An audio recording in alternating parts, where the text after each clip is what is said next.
같다라는 말이 참 실감날 정도로 요즘 시간들이 참 바쁘게 지나가고 있음을 보게 됩니다. 벌써 2월인가 하니 벌써 2월 마지막 주일을 우리가 보내고 있습니다. 머지않아서 그 남쪽에서는 꽃 소식이 들려오겠죠. 그리고 또 꽃피는 춘삼월이 돌아오게 되면 여기저기 벌과나리가 춤을 추고 날아다닐 듯 그래서 상상으로 그려집니다. 올겨울은 생각해보면 그렇게 많은 추위가 있었던 것 같지는 않습니다. 눈도 별로 많이 오지 않고 우리가 아주 추웠던 기억은 이렇게 손꼽을 정도로 보통 날씨가 따뜻한 그런 겨울이 지나간 것 같습니다. 지나가고 있는 것 같습니다. 참 세월이 감개무량합니다. 벌써 우리가 골로새서를 시작한 지가 좀 됐는데 벌써 이제 골로새서를 우리가 오늘 마지막으로 말씀을 전하게 됐습니다. 아마도 제 공식적인 목회 생활 가운데서 골로새서를 다시 설교를 한다는 것은 글쎄요, 힘들지 않겠는가 생각을 가지고 있는 오늘 이 골로새서를 마치면서 여전히 우리는 이 마지막 종반부에 오늘 사도가 그렇게 언급하는 이름들을 다시 한번 생각하면서 그 인물들이 어떠했는가, 당대에 그들이 어떤 믿음을 가지고 주님을 섬기고 부름 받은 그 사역을 어떻게 감당했던가라는 것에 대해서 우리가 한번 생각해 보고자 하는 거죠. 이분들의 행적을 우리가 쫓아보면서 오늘날 그럼 과연 우리를 21세기를 사는 우리 믿음의 성도들이 어떤 각오와 마음가짐으로 어떤 자세로 우리가 신앙생활을 해야 되는가 하는 것도 오늘 본문을 통해서 우리가 한번 살펴볼 수 있는 그런 기회가 되었으면 한다는 의미에서 말씀을 전해봅니다. 우리 목회 후보생들이 신학교를 가면 교리 신학이라는 것을 배웁니다. 소위 말해서 교리 신학이죠. 이 교리 신학이 구원을 받는 데는 영향력을 미치지 못합니다. 우리가 알 것은 이 교리 신학이 성경 신학을 앞설 수는 없습니다. 인간이 정리해놓은 이 교리가 하나님의 말씀 위에 설 수는 없습니다. 그런데 우리가 교리 신학을 배우는 이유는 좀 더 성경을 체계적으로 연구를 하고 또 이 연구된 말씀을 우리가 체계적으로 교육하는 데 유익이 있기 때문에 신학교 들어가면 이 교위 신학을 배웁니다. 이 교위 신학 가운데서도 서론이 있고 신론이 있고 인간론이 있고 기독론이 있고 구원론이 있고 교회론이 있고 내세론이 있습니다.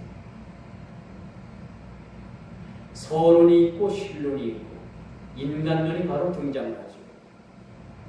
우리 보통 같으면 예수님의 행적, 우리가 예수님을 믿어야지만이 우리 올바른 믿음의 신앙 가운데 우리가 살아가게 되는 것인데 어떻게 인간론이 기독론보다 앞서는가, 구원론보다 앞서는가라는 것에 대해서 의아해 본 적이 있을 겁니다. 물론 여러분들에게 그런 생각이 없어도 괜찮아요.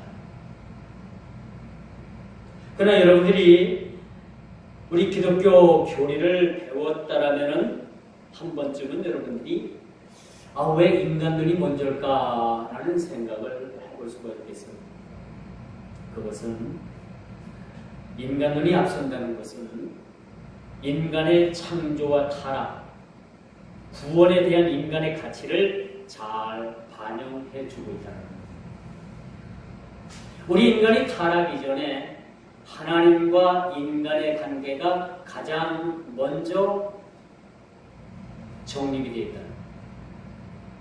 가장 먼저 하나님과 인간의 관계가 정립이 잘 되어 있어야만이 되는데, 이런 질서를 우리 첫사람인 아담과 하와가 이 질서를 깼다는 거죠.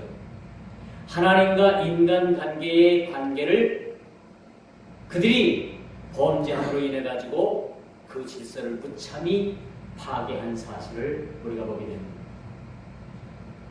이 질서를 파괴한 것은 하나님 편에서가 아니라 우리 인간의 편에서 그 질서를 깼다라는 거죠.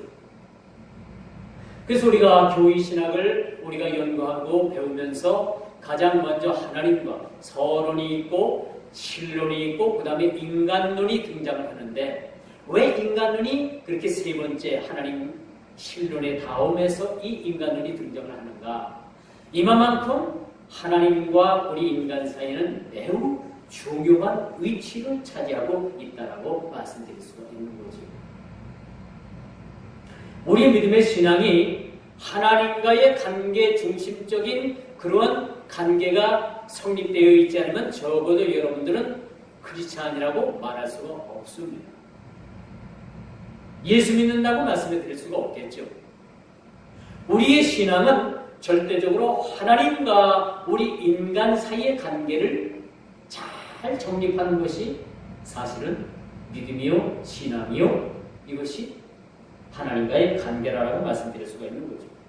그만큼 우리 인간이 하나님 앞에 창조되었고 창조된 인간이 타락했고 그 타락한 인간을 구원하기 위해서 구원에 대한 인간의 가치를 그 아들 예수 그리스도를 통해서 잘 반영해주고 있는 것이 오늘날 이 기독론이라고 말씀드릴 수가 있겠죠.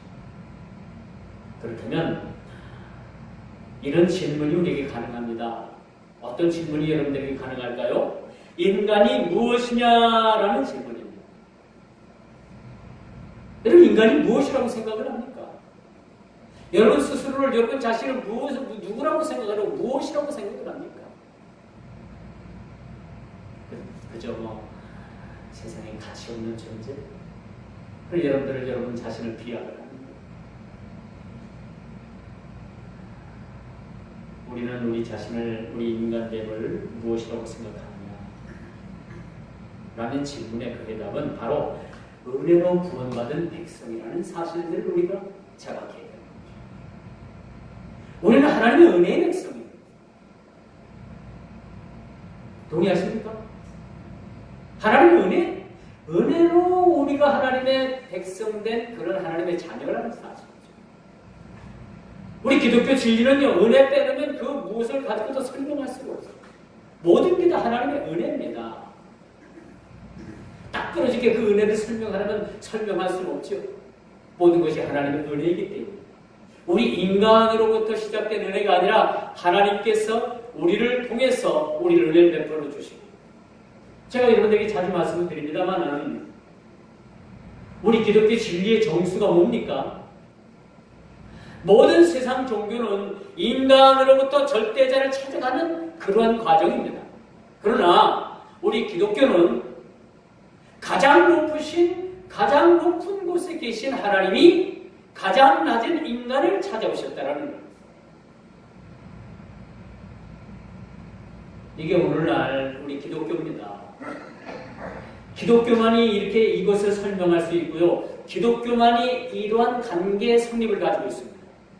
타종교는 인간이 스스로가 두렵고 스스로가 어떤 절대자를 의지하는 마음이 있고, 그래서 인간 스스로가 찾아가서 만들어낸 절대적인 존재를 믿게 되는 거지만, 우리 기독교는 하늘의 왕이시고 가장 높으신 곳에서 가장 낮은 저와 여러분들을 찾아오셨다는 겁니다. 이게 기독교입니다, 사실.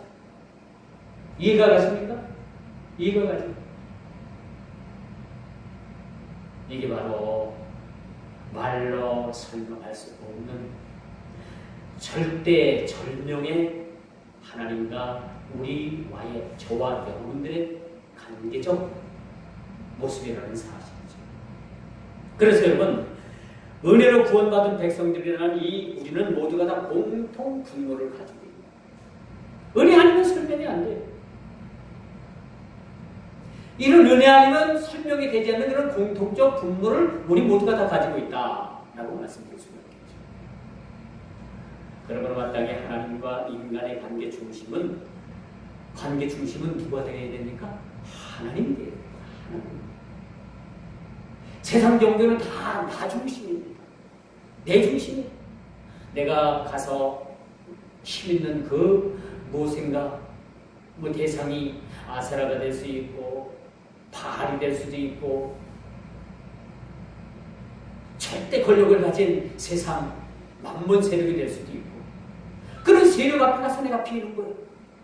그런데 우리 기독교는 어떻습니까? 위로부터 아래로 가장 취약하고 가장 쓸모없고 버림받은 존재와 같은 나를 여러분을 찾아오셨다는 거죠. 그러므로 여러분 하나님과 인간의 관계 중심은 마땅히 하나님이시라는 사실을 우리가 알게 됩니다. 하나님은 모든 인생을 주도권을 가지고 우리를 이끌어 가시고 모든 스포츠에 경기에 있어서 어느 쪽이든지 주도권을 잡고서 그 경기를 이끌어가는 팀이라든가 개인이 승리할 수밖에 없는 거예요.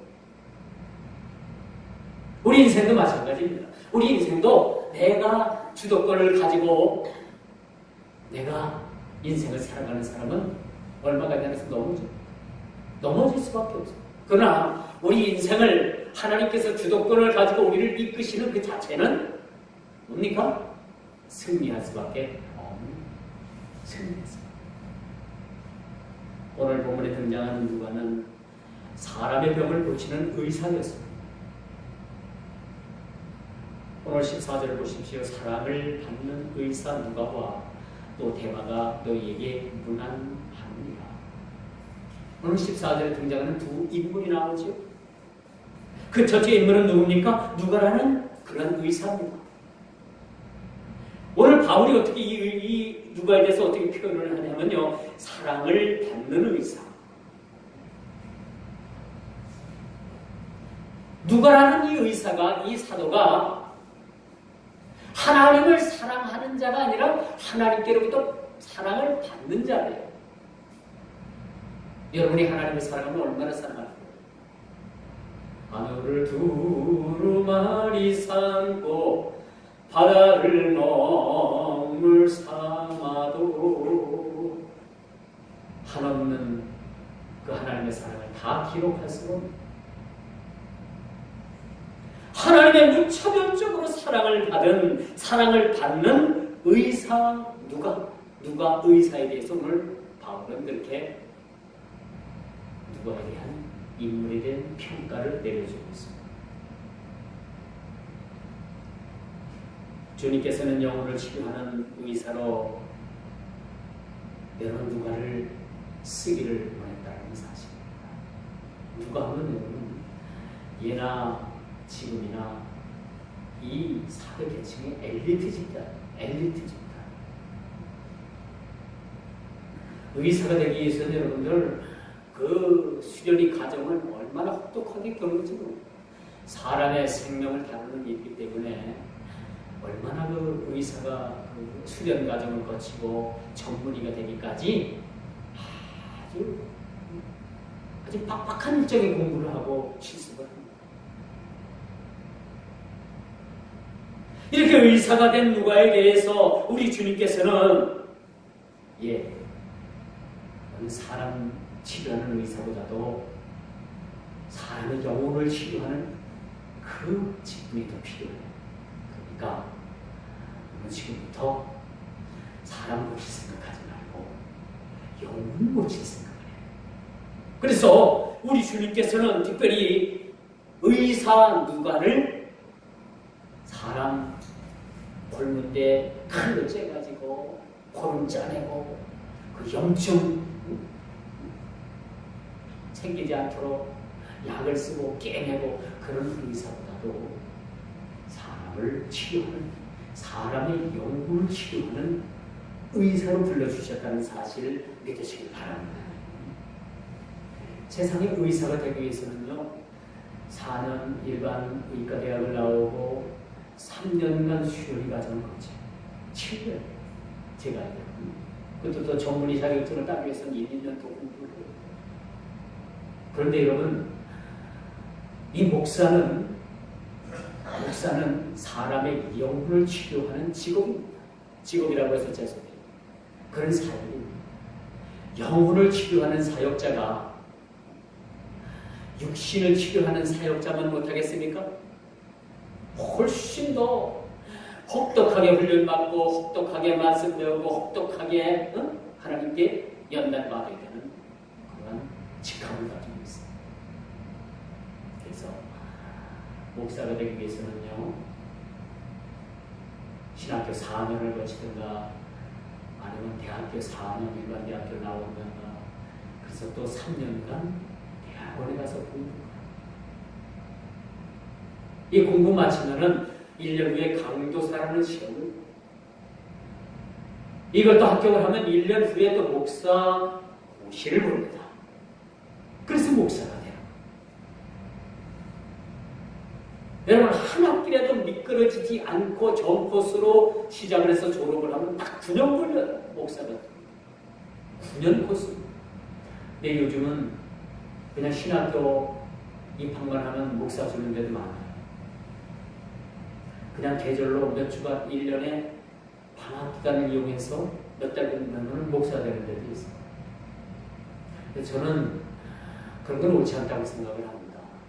여러분, 사람의 생명을 그렇게 주관하는 의사도 그렇게 혹독하게 훈련을 받고 그렇게 공부를 하는데, 영혼을 만지고 영혼을 치료하는 이 목사가, 저는 적어도 공부를 얼마나 했든 간에 좀 과정은 있어야 된다고 생각합니다. 과정. 그런 과정을 거치고 참 목사가 되면 참 얼마나 좋겠습니까? 그런데 요즘 문제마다 다 목사가 뛰지 않는 것이 없습니다. 예전에는 뭐 국가적인 어떤 나라의 비리가 터졌다면 교회 집사가 끼지 않는 것이 없었는데, 요즘은 한술 더 떠가지고 뭔 일이 터졌다면 목사가 안 끼는 데가 참 부끄러워. 어디 갔을 때 그래서 저는 목사 명함이 없습니다. 어디 가서 목사 명함을 내는 못 내밀어요. 세상이 이렇게 됐습니다. 이 지경이 된 데는 목사들 책임이 커요. 무분별하게 신학교 세워가지고 그렇게 대도 않게 그냥 사람들 막 길러내고 목사라고 막 길러내고, 우리가 하나님 앞에 얹는 것이 정리되어야 되지 않겠나라는 생각을 갖습니다. 이야기가 좀 곁으로 흘러나가는 것 같지만, 누가를 하나님께서 부르신 곳은 세상에 많은 그런 육신적으로 치료받을 자들도 많이 있지만은, 그보다도 하나님께서 더 급하신 것은 영혼을 치료하고 그 영혼이 치료됨으로 인해서 많은 사람들이 하나님 앞에 구원받는 그런 역사를 이루기 위해서, 누가라는 의사를 하나님께서 영혼을 치료하기 위해서 그를 영혼을 치료하는 의사로 불러주셨다는 사실에 대해서는 우리가 깊이 여러분 염두에 둘 필요가 있다는 거죠. 자, 육신의 병은 고쳐도 때가 되면 다 죽습니다. 하나님, 나 이 병 좀 고쳐주세요. 근데 고쳐주는데, 고쳐주면 여러분 얼마나 더 살 것 같습니까? 언니가 또 죽어요, 병들어서. 그럴 바에야 우리가 하나님 앞에 기도의 레퍼토리를 한번 바꿔보자 이겁니다. 순서와 방법을 한번 바꿔보자 이겁니다. 하나님, 우리 육신을 고쳐주세요라기보다 하나님, 우리 육신을 치료해 주셔서 하나님, 우리 영혼이 강건하게 하여 주옵소서. 우리 영혼을 치료하시는 하나님께서 그 다음에 우리 육신을 치료해 주시지 아니하시겠습니까? 한번 여러분들 바꿔보세요. 하나님, 내 병든 내 영혼부터 하나님 고쳐주시길 원합니다. 이 육신 하나님 고쳐주시면 나 병들면 또 죽지 않아요, 나중에. 그러니까 내 영혼부터 고쳐주시고 그 다음엔 내 육신도 한번 고쳐주시옵소서. 그렇게 한번 기도해보는 것도 한번 참 괜찮을 듯 합니다. 여러분, 영혼의 치료는 그 생명이 무궁무진한 존재가 되는 것이죠. 자, 누가는 육신을 살리는 일보다 영혼을 살리는 일에 일조한 인물입니다. 그렇다고 해서 여러분 육신이 치료가 되는 것이 무시되어야 된다는 의미에서 제가 그런 말씀을 드리는 것은 아닙니다. 영혼도 그런 건 없고 육신에 건강을 가져야지만 여러분들도 주의 감당할 수 있는 거 아니에요? 그렇지 않겠습니까? 여러분 육신이 건강하지 못하면 여러분 어디 가서 주의 감당하지 못하잖아요. 요즘 이름 있는 대형 병원 자리를 마다하고 오지의 지역 아프리카 의료 선교를 떠나는 그런 아주 훌륭한 젊은이들이 가끔 그렇게 보입니다. 이들은 이 땅에서뿐만 아니라 하나님 나라의 소중한 인적 자원이라고 저는 생각을 합니다. 자기가 가지고 있는 의술, 가만히 있어도 대형 병원에서 자기를 초청을 하고 또 머지않아서 대학 교수가 되는 길을 열어주고 그런 길을 마다하고 아프리카 오지 같은 데 가서 자기가 가지고 있는 하나님께서 주신 그 은사, 그 의술을 베풀고 그곳에서 의료 선교를 하는 많은 뜻있는 사람들이 있습니다. 이런 사람들이 저는 진정한 하나님 나라의 소중한 인적 자원이라고 저는 생각을 합니다. 이들은 사명에 사로잡혀서 자신의 일신의 영단을 위한 삶이 아니고 주님께 붙들려 쓰시는 귀한 삶이라고 할 것입니다. 그렇다면 오늘 누가라는 인물의 관점에서 보면요, 그는 썩을 육신보다 영혼을 더 사랑하는 인물이었다는 것입니다. 썩을 것을 더 사랑하는 것이 아니라 영원한 가치를 발견하고 영원한 것을 사랑한 사람이지. 다수의 사람들은 이 땅에서 잘됨이 곧 축복이라고 생각합니다. 잘되고 모든 포커스를 이 땅에 맞추는 사람들이 있습니다. 심지어 값싼 축복보다도요,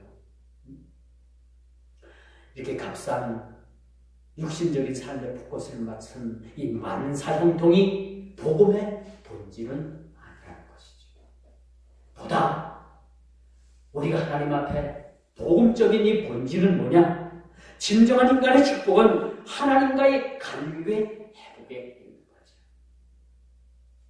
내가 주님 안에 있고 주님 내 안에 계시는 이것은 우리가 하나님과의 신비적 연합을 이루게 됩니다. 주님과의 절대적인 관계에 있다는 것이죠. 썩을 것으로 세상을 사는 것이 아니고 썩지 않는 하늘의 신명한 것들을 도모하고 사모하는 그런 삶. 이것이 진정한 하나님께서 우리에게 주시고자 하는 축복이라는 사실입니다. 여러분, 신앙의 진리는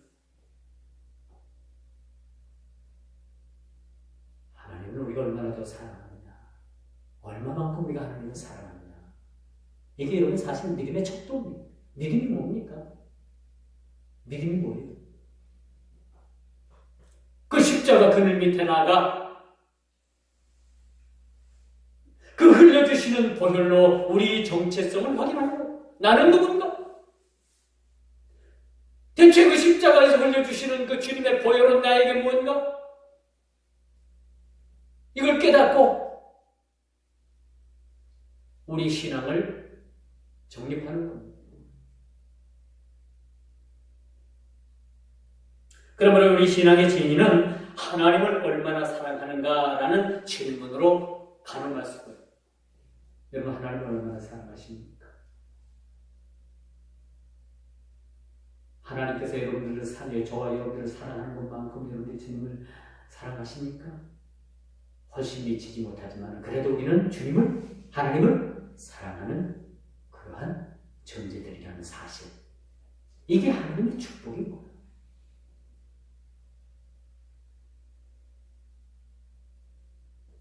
그래서 베드로전서 3장 4절에 보니까요, 심령에 썩지 아니할 것을 하라. 이는 하나님 앞에 진 것이니라 라고 말씀해 주셨어요. 여러분, 이렇게 성경은요 직접 사랑받은 자라라고 오늘 본문 14절을 이렇게 말했습니다. 누가가 하나님을 사랑하기 이전에, 자기 스승인, 자기 동역자인 바울 사도를 사랑하기 이전에 하나님께서 그 누가를 사랑하셨다는 것을 말하고 있어요. 우리가 하나님을 사랑하는 것이 아니라 하나님께서 우리를 사랑하시고, 소위 요한을 사랑의 제자라고 표현합니다. 사도 요한. 마지막 모든 제자들을 다 흩어보내고 마지막까지 장로섬에서 하나님의 계시를 받아가지고 요한계시록을 썼던 이 사도 요한, 여러분 아시죠? 이 사도 요한이 얼마나 사랑이 많았는지 많은 사람들로부터 사도 요한이라는 그런 칭호를 받았어요. 그러나 사도 요한뿐만 아니라 오늘 본문에 등장하는 사랑받은 자, 하나님께로부터 사랑받은 자 이 누가 또한 이 못지않은 하나님으로부터 인정받은 그러한 사랑의 사도라는 사실들을 우리가 알게 되는 것이죠. 충분히 누가도 주님의 사랑받을 만한 사랑의 사도라는 사실들을 우리가 기억할 만한 인물이라는 사실이죠. 그가 바울의 곁에서 머물러 서서 사도의 행적들을 기록하기까지 그를 바울 곁에 하나님께서 붙여주신 것도 하나님의 뜻이 있었음을 보게 됩니다. 우리 다른 문헌에 보면요, 바울의 눈이 상당히 나빴다고 해요. 안길이 있어가지고 상당히, 그때 당시 뭐 안경이 있었겠습니까? 안경. 바울도 2000년 전에 여러분 안경이 있었다는 얘기는 없어요. 근데 요즘 우리가 얼마나 좋은 세상에 살아갑니까? 시력이 나빠도 안경, 이 안경 때문에 우리가 글도 읽을 수도 있고 글도 쓸 수도 있고 얼마나 선한데 표현. 근데 2000년 전에 그렇지 않은 거예요. 근데 바울이 안질이 있었다는 거예요. 물론 뭐 간질도 있었고 안질도 있었고 눈이 나빴으니까 이 자기가 스스로가 그런 글을 쓸 수가 없었던 거예요. 그래서 이 바울 옆에서 바울이 불러주는 그런 말씀을 누가가 그것을 대피를 하게 됩니다. 이 하나님께서는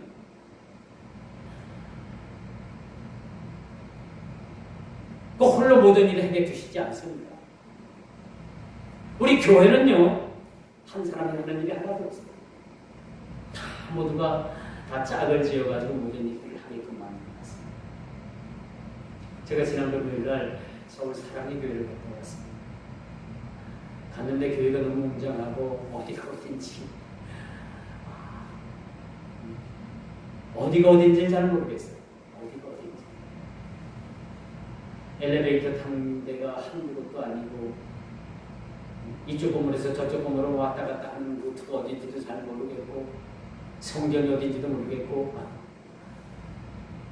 지하 7층부터 시작해가지고 지상 13층까지 있더라고요. 13층인가? 제가 13층까지 올라가면서 모르겠습니다. 어디든지 잘 찾아가지고 못하겠어요. 그런데 가만히 보니까 모든 건물 요소가 다 여러분 쓰기에 맞게 다 연결이 되어 있더라고요. 우리 마찬가지입니다. 하나님께서 왜 사도 바울에게 이렇게 누가와 같은 인물을 붙여주셨을까? 바울의 몸이 연약했기 때문에 아마도 저는 의사 누가를 붙여주는 것은 하나님의 말씀을 대필하는 문제도 문제지만은 사도 바울의 주치의로 누가를 하나님께서 붙여주시지 않았겠는가 그런 생각을 저는 가져요. 성경에는 그런 없습니다. 이렇게 훌륭한 인적 자원을 왜 당대의 최고의 학자요, 당대의 최고의 교리학자인 사도 바울에게 붙여줬을까? 왜 같이 동역하게 했을까?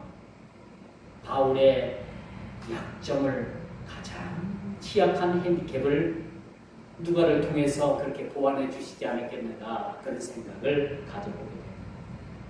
여기는 다 하나님의 뜻이 있었던 거죠.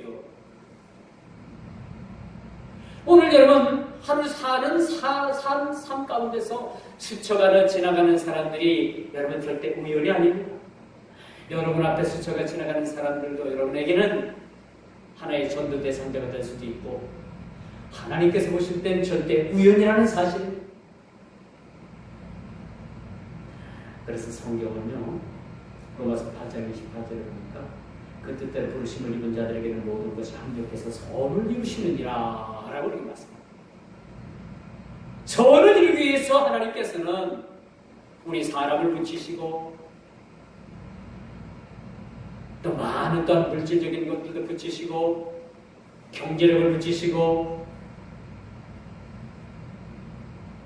모든 것들을 하나님께서 이렇게 붙이신다는 사실을 우리가 알게 되는 것이죠. 여러분 의사라는 직업은요 예나 지금이나 엘리트 집단이라고 했잖아요. 병원은 어떻게든지 차려놓으면요 현상 유지가 됩니다. 대형 병원에 전문 의사로다 취직을 하게 되면 돈 많이 벌어요. 의사들이 그 월급이 세잖아요. 그렇지 않겠습니까? 병원을 옆에서 많은 부와 명예를 한꺼번에 거머쥘 수도 있는 상황이에요, 사실은.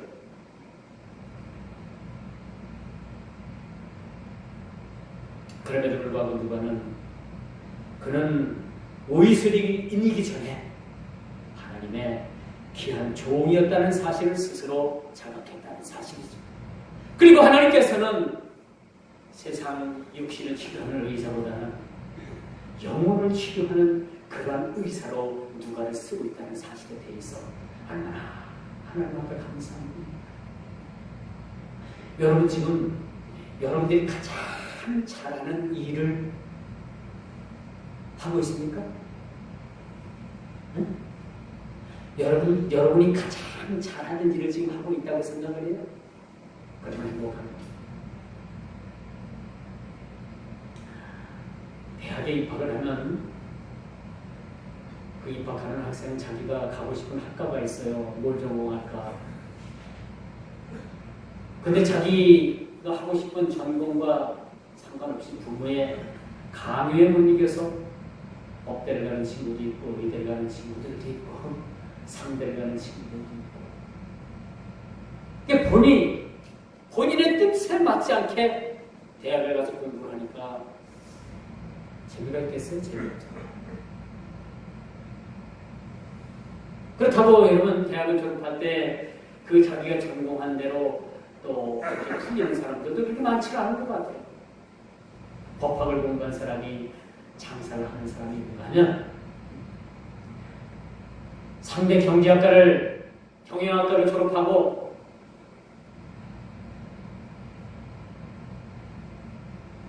어디 가서 직장 생활하는 사람들이 있는가 하면 그게 배운 대로 뜻한 대로 다 되는 것은 아니라고 생각을 합니다. 오늘 누가도 마찬가지예요. 우리가 생각할 때는 2000년 당대에 2000년 전에 의사였으면 얼마나 훌륭한 직업입니까? 우리 같으면 의원이라도 개혁을 해가지고 돈이라도 많이 벌어지 그렇게 하는 것이 여러분들 행복이라고 생각할 수 있습니다. 그러나 하나님의 생각은 다르다는 얘기입니다. 하나님의 생각은 누가가 세상에 많은 사람들을 치료하는 육신을 치료하는 의사가 아니라 영혼을 치료하는 의사로 하나님께서 세우시기 원하셨다는 것은 누가라는 이 의사의 뜻과 상관없이 하나님께서는 하나님의 뜻대로 사용하신다는 겁니다. 우리도 마찬가지죠. 우리가 하고 싶은 일들을 우리 스스로가 하는 것이 얼마나 우리는 바람직하고 좋은 것이라고 생각합니까? 그러나 우리는 우리의 뜻과 우리가 의도하지 않은 대로 하나님께서 우리를 쓰시는 경우가 있습니다. 그러나 그 결론은 하나님께서 그 뜻대로 우리를 쓰시는 것이 훨씬 더 가치 있고 또 월등히 그것이 뜻 있는 일이라는 사실들도 우리는 이 시간 인정을 해야 됩니다. 하나님께서는 보다 하나님 나라 확장을 위해서 이런 많은 사람들의 이름을 남기기를 원했다는 거죠. 누구와 같은 사람? 여러분 생각해 보십시오. 여러분 자신이 의사라면 그런 병원을 차렸는데 병원이 잘 나가고 날마다 그냥 막 그 돈을 현금으로 막 푸대짜리로 몇 푸대씩 막 그냥 막 담아냅니다. 그런데 오늘 갑자기 하나님께서 얘야 너 병원 접고 저 아프리카 그 오지로다가 선교사로 가라. 거기서 너를 기다리는 사람이 많으니까 그리 가라 하면 가겠습니까? 가겠어요? 가겠습니까? 더 이상 묻지 않겠어요. 가든지 말든지. 근데 하나님께서 가라고 명령하십니다. 오늘 제가 누가라는 의사를 여러분들에게 소개하면서 이 인물 때문에 여러분들에게 말씀드리는 것이 바로 여기에 있습니다. 누가도 어찌 보면 이런 처지였을 거예요. 이런 조건에 하나님께서 가라고 하십니다. 누가는요 그의 일생 대다수를 사도 바울을 따라다녔습니다. 사도 바울이 다니는 선교여행을 누가도 거의 다 같이 따라다녔고 로마에 투옥됐을 때도 바울 곁에는 늘 누가라는 의사가 붙어 있었습니다. 그래서 사도 바울이 뭐라고 말하냐면 내 곁에는 의사 누가만 남아 있었느니라 라고 그러죠. 디모데후서 4장 10절에 보니까요 누가만 나와 함께 있었느니라. 다 우리도 다 떠나도 누가라는 이 동역자는 바울이 필요할 때까지 하나님께서 바울 곁을 지키게 했다는 이게 참 훌륭한 것 같아요. 저는 처음보다 손끝이 중요하다고 생각을 합니다. 처음에는 그게 실수할 수 있고 참 서로 서먹서먹하고 안 좋은 일이 있어도 참 끝에 가서는 참 좋았으면 좋겠어요. 이게 인생의 참 좋은 결말이라고 생각을 합니다. 누가는 디모데후서 4장 10절을 다시 보면 누가만 나와 함께 있었느니라 라는 다른 사람은 다 떠나고 누가만 있었다라는 이 바울 사도의 지적을 우리가 한번 생각해 봅니다. 이제 두 번째 이 누가라는 인물을 다 오늘로서 마치고 오늘 본문 14절에 등장하는 데마라는 인물을 소개합니다. 데마라는 인물. 여러분 이 연대기상 골로새에 소개했던 이 데마 사랑을 받는 의사 누가와 또 데마가 너에게 문안하느니라. 여기까지가 그의 사역이었습니다. 여기까지 골로새 교회에 소개하는 데까지 데마는 거기서 그의 생을 사역을 마칩니다. 그리고 디모데후서 4장 10절에 보면요 아주 충격적인 이야기가 나와요. 데마는 이 세상을 사랑하여 나를 버리고 데살로니가로 갔고 무슨 말씀이에요? 또 빌레몬서 1장 24절에 보니까 데마는 나를 버리고 세상으로 갔다 그렇게 말씀을 합니다.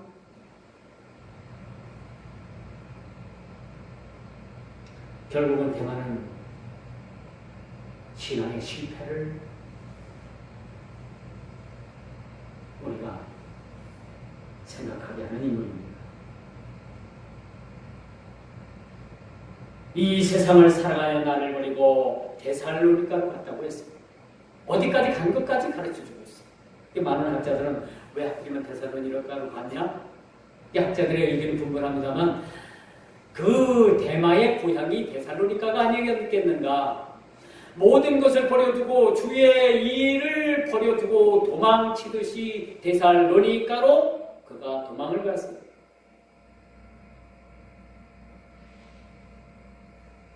쉽게 말하면 교회 나오다가 세상이 좋아가지고 세상으로 도망가는 경우가 마찬가지죠.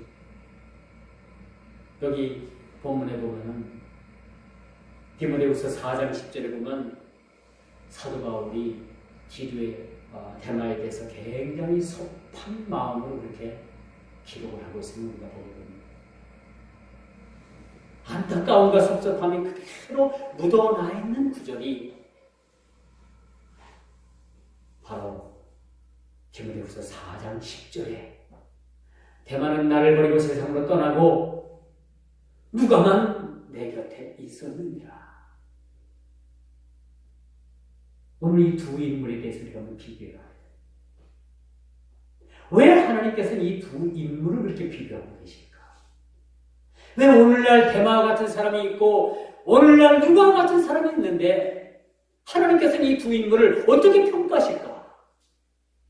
라는 것도 우리가 여전한 오늘 살아가는 우리 삶의 과제라고 말씀드릴 수가 있습니다. 그래서 대마는 사도 바울을 버렸고 세상으로 도망갔을 뿐만 아니라 신앙마저도 버렸다라고 그렇게 주장을 합니다. 신앙마저도 버렸대요. 대마가 주의 사역을 버리고 떠난 이유가 무엇입니까? 그것은 두 주인을 섬길 수가 없었기 때문입니다. 대마는 세상도 사랑했고 주님도 사랑했습니다. 그러다 보니까 자기가 섬기던 바울이 막 옥에 갇히고 투옥되고 핍박을 받고 가만히 보니까 이거 교회 이게 내가 교회 다닐 필요가 있는가 이런 핍박받고 이런 어려움 받고 그래가지고 세상으로 도망을 한 겁니다. 마치 요나가 하나님께서 너는 니느웨 성 가서 하나님의 복음을 전하라 라고 그러니까 니느웨 사람들이 어떤 사람들이에요?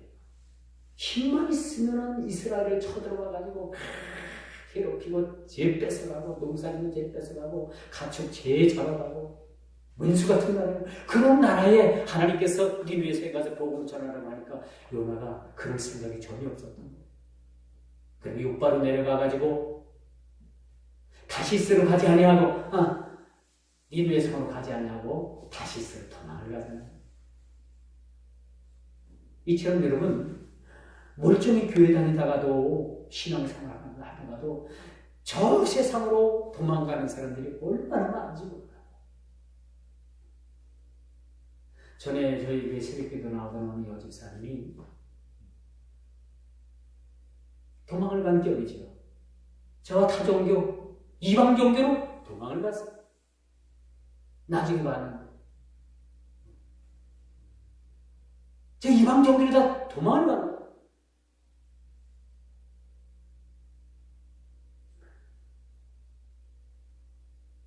빌레몬서 1장 24절에 보니까 또한 나의 동역자 마가 아리스타고 대마 누가가 무난하니라.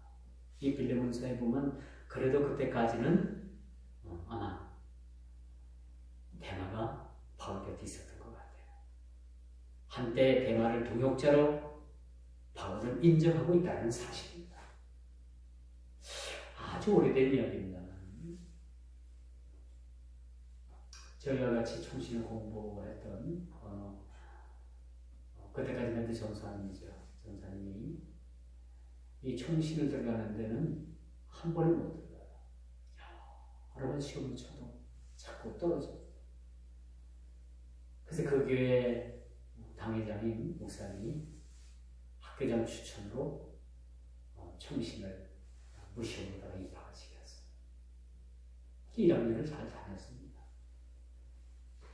1학년 때 이제 결혼을 했어요. 그분이 좀 늦게 결혼을 했는데. 결혼을 했는데, 제가 보기에도 그 사모님이 참 예뻤어요. 아주 미인했어요. 미인이고 수단도 있고. 그래서 이 전사님하고는 그렇게 썩 어울리진 않겠다. 그런 생각을 가졌는데, 어느 날 갑자기 그 사모님이 하는 일이 너무너무 잘돼서 그 신학교 1학년 딸내가 때려치고 돈 벌러 나갔어요. 돈 벌러 갔어요. 그런데 중요한 것은 뭐냐? 지금까지도 나오지 않고 있다는 거죠. 저는 이 사람을 대마와 같은 사람이다 라고 생각을 합니다. 이 사람의 주소는 천년, 무슨 리에 사는 사람,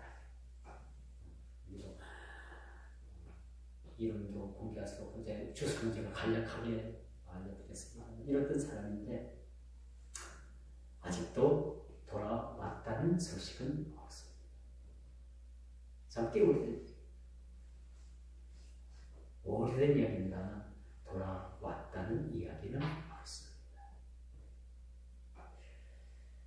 세상이 좋아서 세상을 떠난 케이스입니다. 왜 이럴까요? 왜 떠날까요? 여러분 멀쩡히 신앙생활하다가 왜 떠날까요?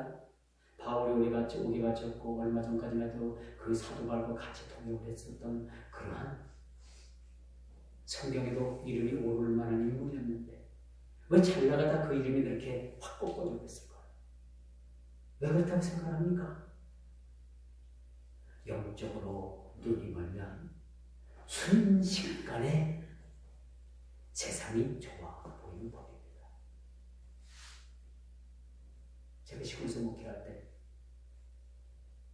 고산이 기도원 가가지고 약봉지까지 다 그냥 그 휴지통에 넣었다가 내가 다시 와서 휴지통에서 그 약을 꺼내 먹을까봐 그 약을 변기를 가지고 물을 확 내려본 사람이 그러니까 공황장애가 났어. 근데 오늘 갑자기 저한테 찾아와가지고 목사님 제가 술도 마시고 싶고요 또 다시 담배도 피우고 싶고 기가 막힌 줄 아닙니까? 이 신앙생활 잘하다가 순간적으로 영적으로 눈이 멀어버리니까 세상이 순간적으로 좋아 보이는 겁니다. 그렇죠? 그래서 우리는 영적으로 눈이 멀만한 제가 볼 땐 대마다 순간적으로 영적으로 눈이 멀어버린 거예요. 그리고 세상이 좋아서 세상으로 떠났다는 겁니다. 여기 왜 흠결 많은 대마를 왜 성경은 왜 그를 언급하고 있을까요?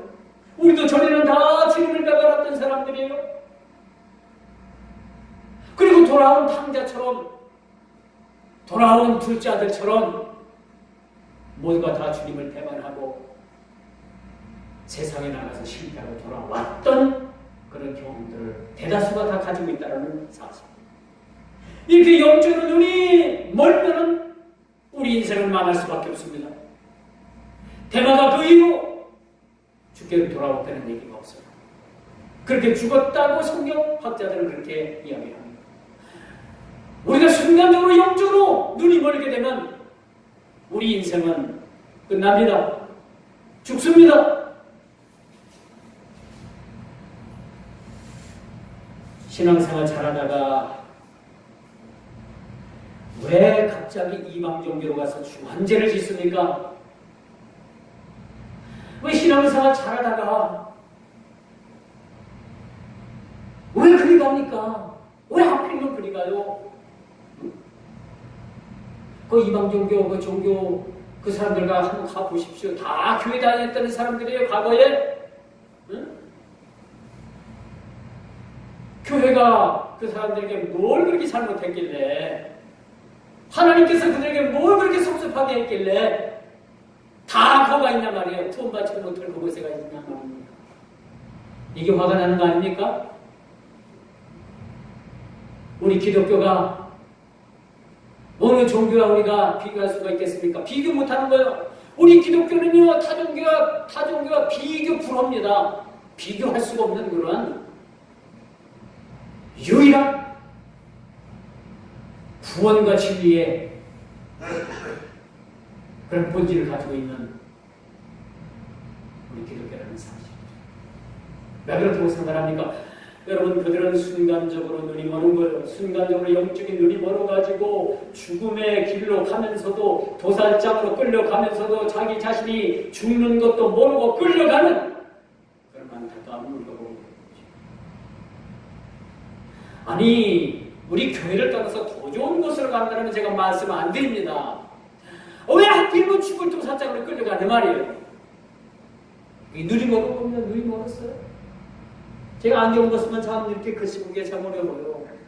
순간적으로 뭐예요? 저도 환자예요, 환자. 장애인이에요, 저도. 이 안경 쓰는 사람들 다 장애인입니다. 이게 시각장애인이시고.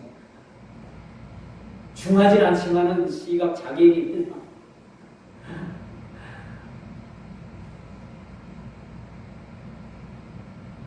이 영적인 눈이 멀게 되면요, 죽는 걸 죽는지도 모르고 그렇게 흘려갑니다. 또 내려가는 거예요, 또 내려가는 거예요. 세상장에서 이렇게 떠내려가는 사람들은 다 영적인 눈이 먼 사람들입니다. 보긴 보아도 것을 알지 못하고, 요한복음을 보니까 너희가 본다고 하니까 그 보는 것이 죄니라라고 이렇게 말해주고 있어요. 눈을 가지고 보긴 봐도 그게 뭔지 몰라요. 보긴 본다고 합니다. 보는 눈을 가지고 있대요. 그러니까 예수님께서 너희들이 본다고 하니까 그게 너희들에게 죄란 얘기라고 그렇게 말씀해주는, 지적해주는 말씀들을 기억을 해야 합니다.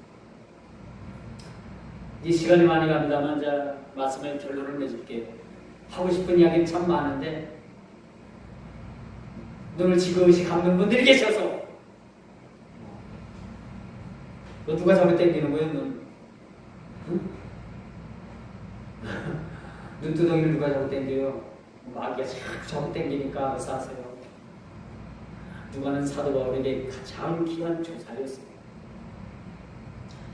누가라는 인물은요, 사도 바울에게 있어서는 없어서는 안 될 아주 귀중한 사역자였습니다.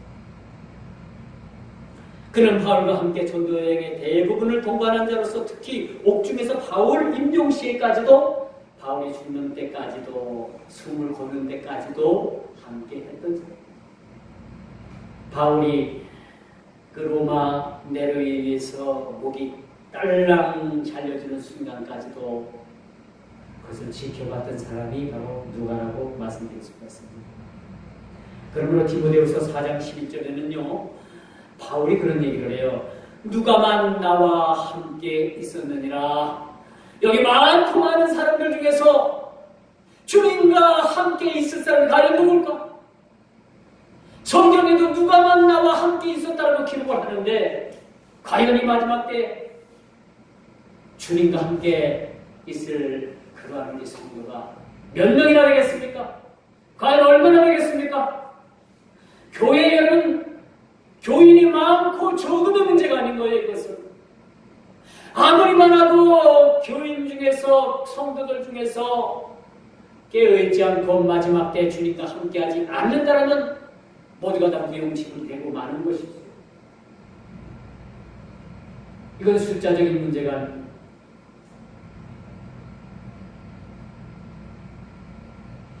대만은 누가와 같이 나중까지 바울과 동고동락하지 못하고 이 세상을 향해서 떠나갔다라고 그렇게 말씀을 합니다. 누가는 끝까지 바울과 함께 했던 인물이고, 대만은 세상이 좋아서 세상으로 떠난 사람입니다. 그의 종말이 어떻겠습니까? 많은 성경학자들이 그는 신앙을 버리고 그렇게 죽었다라고 이야기합니다. 좀 불쌍하죠? 안 됐죠?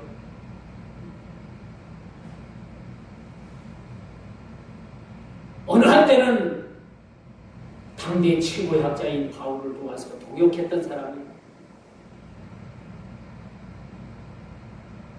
서울대학교에서 교수하는 분의 조수입니다. 조수 역할을 했던 사람. 그런 자가 세상에 좋아서 세상으로 떠나고, 이건 뭘 의미합니까? 죽음을 의미하는 것입니다. 죽음. 우리가 그를 가르쳐서 배교한 사람이라고 말합니다. 그의 신앙이 후년에는 이로써 약해졌고 그의 이름이 아름답지 못하게 기록되어 있음을 우리는 보게 됩니다. 그래서 제가 처음에도 말씀드렸습니다만 끝까지 잘한다는 게 참 유종의 미를 거둔다는 게 얼마나 중요한 것인지 몰라요. 목사가 한 교회 부임해서 가장 위기가 어느 때냐면 딱 5년 차입니다. 5년까지는 그런 대로 참 잘할 수 있는데 5년이 딱 되면 그때부터는 조금 목사 자신도 그렇고 성도도 그렇고 식상해지고 이제 서로가 잘 보이는 거예요. 그렇죠? 안 보였던 단점들이 보이기 시작하는 게 5년 차. 아무리 말씀을 잘 여러분 준비해서 전해도 아이고 우리 목사님 또 그 소리 또 그 소리 또 맨날 그 소리 또 그 소리 그게 식상해지는 거예요. 그러다 보면 목사님 바꿔주세요 하고 노예에 이제 진정서들이 막 들어갑니다. 그래서 5년을 잘 넘기면 그때부터는 괜찮대요. 근데 제가 지금 몇 년 차인지 아닙니까? 6년 넘었어요. 저도 이제는 좀 잘해지진 않겠는가 좀 더. 제가 잘할 때 말하지 말고 여러분들이 먼저 잘하세요. 할렐루야. 농담이었고요. 다 잘하고 계시는데 제가 더 바라겠습니다. 농담하는 거니까 한 귀를 흘려주시고 우리가 여러분 대마라는 이 그리스도인이 대마는 그리스도인이 될 때 축복과 영광과 함께 희생도 고난도 받게 된다는 사실을 알지 못합니다. 대마가 예수를 믿었을 때는요 축복과 영광만 생각을 했어요. 근데 좀 지나고 보니까 희생도 따라야 되죠. 그에게 고난도 따라지게 되죠. 그래서 대마는 거기서 넘어진 겁니다. 예수를 믿는다고 해서 모든 게 막 축복이 되고 막 모든 게 영광이 되고 뭐 뭐든지 하면 그냥 막 다 잘 되고 자녀들이 잘 되고 여러분 직장들이 잘 돼서 승승장구하고 사업이 잘 돼가지고 막 그냥 갑부가 되고 그랬으면요 여러분 전도 나갈 필요 없어요. 다 예수 믿겠다고 달려듭니다. 뭐 입만 열고 눈만 뜨면 다 하나님의 영광이 차가지고 막 먹지 않아도 배가 부르고 이랬으면 얼마나 좋아요. 응? 그런데 안타깝게도 예수를 믿으면 여러분들에게 희생도 따릅니다. 주를 위해서 희생해야 돼요. 여러분 헌신해야 돼요. 오늘날 21세기 교회의 그 병폐가 뭐냐면요 손님 같은 교인들이 너무 많다는 거예요. 손님같이 왔다가 사라지는 교회. 모순 같은 교인이 많아야지 교회가 잘 이렇게 막 돌아가는데 손님 같은 교인이 많아가지고 그냥 왔다가 손님같이 사라지고 모순같이 일하는 교인들이 별로 없다는 거예요. 이게 21세기 교회의 하나의 병폐입니다. 대마도 바로 이런 사람이었어요. 주님을 믿으면 영광만이 있고 축복만이 있었진 않았는데 바울이 옥에 갇혀갖고 돼지가 의대 터지고요. 권장을 맞고요. 심지어는 목이 잘려나가고요. 그러니까 이거 아니다 싶어가지고 대마는 그만 두렵고 떨려서 세상으로 도망을 한 거예요. 나 예수 안 믿겠다라고 배도하고 세상으로 나가게 된 겁니다.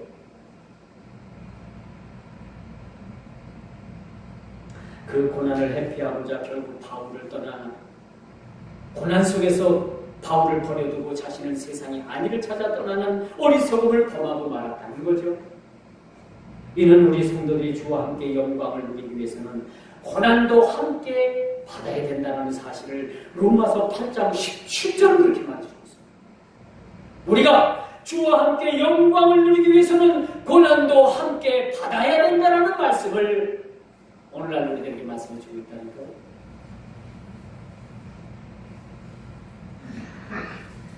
그래서 우리 신앙생활은요 양날의 검입니다. 양날의 검이고요. 동전의 앞뒤면과 같다고 합니다. 우리 신앙이 바로 그겁니다. 주님과 함께 축복과 영광을 누리면 반드시 주님과 함께 고난과 희생도 따른다는 사실들을 우리가 일찍이 깨달아야 됩니다. 이 사실을 우리가 깊이 명심하고 평소에도 고난에 대비하여 신앙무장을 견고히 하지 않으면 안 된다는 사실들을 우리 모두가 이 시간에 깨닫고 고난도 유익도 영광도 주님과 함께 할 수 있는 우리 모든 성도들이 되기를 주의 이름으로 축원하면서 말씀을 맺도록 하겠습니다.